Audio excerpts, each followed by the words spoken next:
बिस्मिल्लाहिर्रहमानिर्रहीम। अस्सलाम वालेकुम। जिस तरह इस्लाम की दीगर तालीमात रूहानियत के साथ साथ जिस्मानी सेहत को भी खूब से खूब तर रखने में मदद देती हैं, उसी तरह नमाज भी रूहानी सेहत के साथ साथ जिस्मानी सेहत को कायम रखने में अहम किरदार अदा करती है। हज़रत अबू हुरैरा रज़ी तआला अन्हा से रवायत है कि एक बार मेरे पेट में दर्द था तो रसूलुल्लाह ने मेरी तरफ मुतवज्जा होकर फरमाया, क्या तुम्हारे पेट में दर्द है? मैंने अर्ज़ किया, हाँ है अल्लाह के रसूल। आपने फरमाया, खड़े हो जाओ और नमाज अदा करो क्योंकि नमाज में शिफा है। नमाज बदन और दिल दोनों की सेहत की निगरानी की तासीर रखती है। दुनिया में जितने भी लोग किसी मुश्किल, बीमारी, आफत या बला का शिकार होते हैं, उनमें नमाज पढ़ने वालों का तनासुब कम से कमतर होता है। नमाज एक बेहतरीन इस्लामी वर्जिश है जो इंसान को हर वक्त ताज़ा दम रखती है, सुस्ती को जिस्म में बढ़ने नहीं देती। दीगर मज़ाहिब में कोई ऐसी जामिया इबादत नहीं है जिसकी अदायगी की सूरत में जुमला आज़ाए इंसान की तहरीक व ताकत बढ़े। ये इम्तियाज़ नमाज ही को हासिल है कि एक निहायत जामिया वर्जिश भी है जिसका असर जुमला आज़ाए इंसानी पर मुसावी होता है और जुमला आज़ाए जिस्म में तहरीक व ताकत पैदा होती है और सेहत भी बरकरार रहती है। नमाज की वर्जिशें जहाँ बैरूनी अज़ा की खुशनुमाई और खूबसूरती का ज़रिया हैं, वहाँ अंदरूनी अज़ा मसलन दिल, गुर्दे, जिगर, फेफड़े, दिमाग, आंतें, मैदा, रीढ़ की हड्डी, गर्दन, सीना और तमाम ग्लैंड्स की नशोनुमा भी करती हैं, बल्कि जिस्म को और भी खूबसूरत बनाती हैं।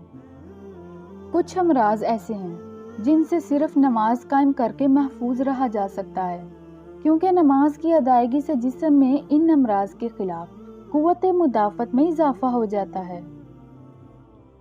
एक इंडियन डॉक्टर यूरोप में फिजियोथेरेपी की आला डिग्री के लिए गए। जब वहाँ उनको बिल्कुल नमाज की तरह वर्जिश पढ़ाई और समझाई गई तो ये उस वर्जिश को देखकर हैरान रह गए कि हमने मुसलमान की नमाज को आज तक एक दीनी फरीज़ा समझा, लेकिन यहाँ तो अजीबो-गरीब इंकशाफात होते हैं कि नमाज जैसी वर्जिश के ज़रिए तो बड़े बड़े अमराज ख़त्म हो जाते हैं। डॉक्टर साहब ने इसकी फहरिस्त दी जो बीमारियाँ नमाज के ज़रिए अज़ खुद सरंजाम पाने वाली वर्जिश से दुरुस्त हो सकती हैं। दिमागी अमराज, असाबी अमराज, नफ्सियाती अमराज, डिप्रेशन के अमराज, दिल के अमराज, जोड़ों के अमराज, यूरिक एसिड से पैदा होने वाले अमराज, शुगर, मैदे का अल्सर, आँखों और गले वगैरह के अमराज। नमाज से इंसान को अनगिनत फ़वाइद के अलावा जिस्मानी और ज़हनी फ़वाइद भी होते हैं। आज इस्लामी इबादात की साइंसी तौजीहात सामने आ रही हैं। नमाज का हर रुकन किसी न किसी तिब्बी नफ्सियाती अफादियत का हामिल है। अरकाने नमाज को फ़र्दन तशरीही रोशनी में देखा जाए तो वाज़िया होगा कि हर रुकन नमाज की अदायगी में मखसूस अज़लात और मुफासिल में तहरीक पैदा होती है और मखसूस अज़लात की वर्जिश होती है। फिजियोलॉजी का ये एक कुलिया है कि जब इंसान किसी हरकत का इरादा करता है तो मुतल्लिका मराकिज़ दिमाग से तहरीक मखसूस एसाब के ज़रिए मुतल्लिका उज़लात में पहुंचती है और उज़लात हस्बे महल मुनक़ब्ज़ होकर अफ़आल मतलूबा सरअंजाम देते हैं। और जब नमाज़ों की अदायगी की सूरत में बार बार अरकानी नमाज का अदा किया जाता है तो ये सूरत एक वर्जिश बन जाती है जिससे अज़लात व मुफासिल की नशोनुमा और ताकत बेहतर होती है। जब हम हाथों को कानों तक उठाते हैं तो बाजुओं, गर्दन के पट्ठों और शाने के पट्ठों की वर्जिश हो जाती है। दिल के मरीज़ के लिए ऐसी वर्जिश बहुत मुफीद है, जबकि ये वर्जिश नमाजी से नमाज पढ़ते हुए खुद ब खुद हो जाती है और ये वर्जिश फालिज के ख़तरात से भी महफूज रखती है। जब नमाजी किरत शुरू करता है और आप सल्लल्लाहु अलैहि वसल्लम के इरशाद के मुताबिक इतनी बुलंद आवाज़ से कुरान पाक की तिलावत करता है कि जिसको उसके अपने कान सुन सकें, तो इन अल्फाज कुरान की अनवारात पूरे जिस्म में सरायत कर जाती है। क़याम से जिस्म को सुकून की कैफियत महसूस होती है। नमाजी चूँकि क़याम के दौरान कुरान पाक की तिलावत कर रहा होता है, इसलिए उसका जिस्म एक नूर के हल्के में मुसलसल लिपटता रहता है। क़याम में नमाजी जिस हालत में होता है, अगर हम रोज़ाना 45 मिनट तक उस हालत में खड़े रहें تو دماغ اور اعصاب میں زبردست قوت اور طاقت پیدا ہوتی ہے۔ ہاتھ باندھتے وقت کوہنی کے آگے اور پیچھے والے پٹھے اور کلائی کے آگے اور پیچھے کھینچنے والے پٹھے حصہ لیتے ہیں اور ان کی ورزش ہو جاتی ہے۔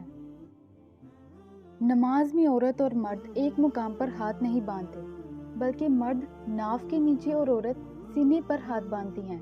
اس سے بھی جسم انسانی کو بہت فوائد ملتے ہیں۔ مرد جب ناف یا اس کے نیچے ہاتھ باندھتا ہے تو دونوں ہاتھوں سے لہریں نکلتی ہیں جو کہ پازیٹیو اور نیگیٹو ہوتی ہیں۔ اب ان لہروں کے امتزاج سے ایک خاص اثر پیدا ہوتا ہے جو ناف کے ذریعے نظام اعصاب تک پہنچتا ہے، جس سے انسان کو طاقت ملتی ہے۔ عورتیں نیت کے بعد جب سینے پر ہاتھ باندھتی ہیں تو ان کے دل میں صحت بخش حرارت منتقل ہوتی ہے اور وہ غدود نشوونما پاتے ہیں جن پر بچوں کی غذا کا انحصار ہوتا ہے۔ نماز قائم کرنے والی ماؤں کے دودھ میں خاص تاثیر پیدا ہو جاتی ہے۔ گھٹنے پر ہاتھ رکھ کر کمر کو جھکانے کی حالت کو رکوع کہتے ہیں۔ اس حرکت میں جسم کے تمام پٹھوں کی ورزش ہوتی ہے۔ اس میں کوہنیاں سیدھی کھینچی ہوئی ہیں اور کلائی بھی سیدھی ہوتی ہے اور ان تمام کے پٹھے چست حالت میں رہتے ہیں، جبکہ پیٹ اور کمر کے پٹھے جھکتے اور سیدھے ہوتے وقت کام کرتے ہیں۔ اس طرح رکوع سے جسم کی ورزش ہو جاتی ہے۔ رکوع کرنے سے کمر درد کا مسئلہ حل ہو جاتا ہے۔ سجدہ کرنے سے دماغ کو خون پہنچتا ہے۔ جتنا لمبا سجدہ ہوگا اتنا ہی زیادہ خون دماغ کو پہنچے گا۔ جو لوگ نماز کے عادی ہوتے ہیں ان کی عقل و فہم، یادداشت اور نفسیاتی صحت لمبی عمر تک درست رہتی ہے۔ نمازی آدمی کے چہرے پر تازگی رہتی ہے کیونکہ نماز اور سجدے کی وجہ سے اس کی تمام شریانوں میں خون پہنچتا رہتا ہے۔ جو نماز نہیں پڑھتے ان کے چہرے پر ایک افسردگی سی پھیلی رہتی ہے۔ اگر آپ کو یہ ویڈیو پسند آئی ہو تو کائنڈلی چینل سبسکرائب کریں، ویڈیو کو لائک کریں اور کمنٹ میں ضرور بتائیں کہ آپ کو یہ ویڈیو کیسی لگی۔